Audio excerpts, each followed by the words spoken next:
Okay, so today we're going to look at binomial expansion.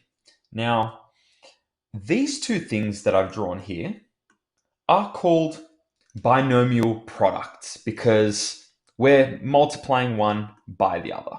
That's what these brackets and this space between the brackets implies, that we're going to be multiplying. Now, binomial products are essentially the product of two binomial expressions. So each of these is a binomial expression. They contain two elements here. That's what we mean by binomial. Bi usually means two.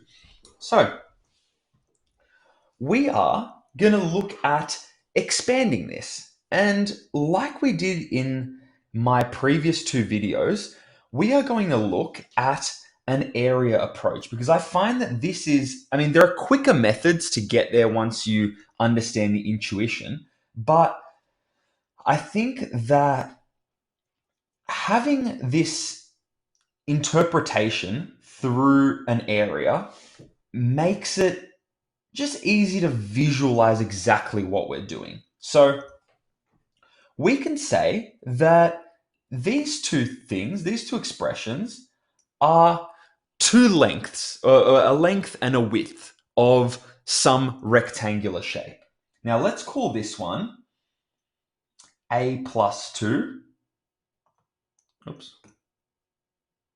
Let's call this one a plus 2. And let's call this one a plus 5.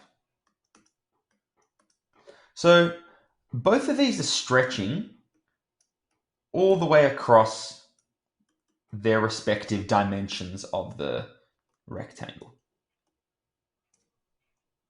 Now, in saying that, I have two elements here, don't I?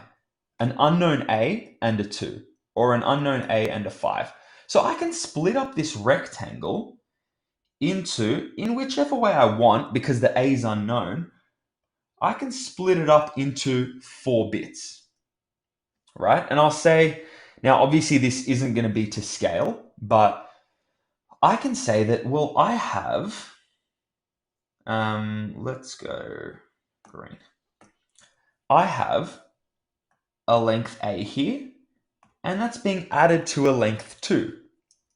I also have here a length A and a length of 5.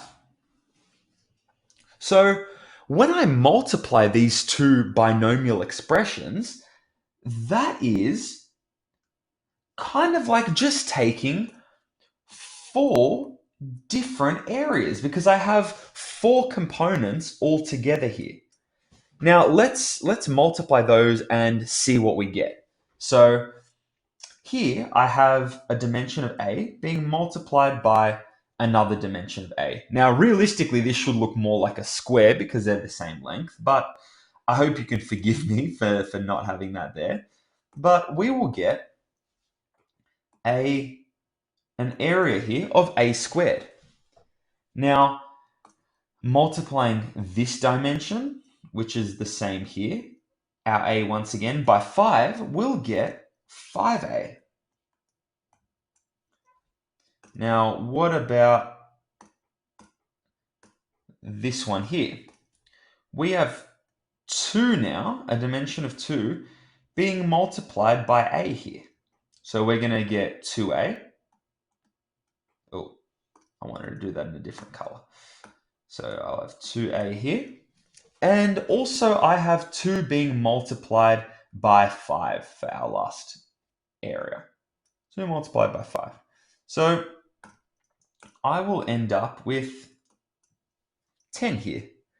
Now my total area is just going to be the sum of all of these 4, each of these 4 smaller areas. So therefore I can say that my total area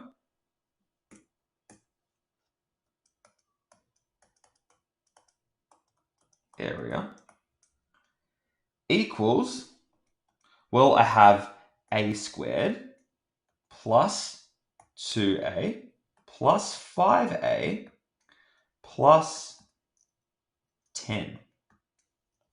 And obviously here we have a few unlike terms. Our a squared we can leave, our 10 we can leave, but our 2a and our 5a are two like terms. So we can add those together algebraically. And we will get a total area, at least in this interpretation, of a squared plus 7a plus 10. Now, can we, like we did in the last video, can we relate that to what's happening in these brackets up here? Well, we kind of can, can't we? Because a squared I get by multiplying a with a. Our 5a I got by multiplying a with this positive 5. Our 2a we got by multiplying these two, and our 10 we got by multiplying these two.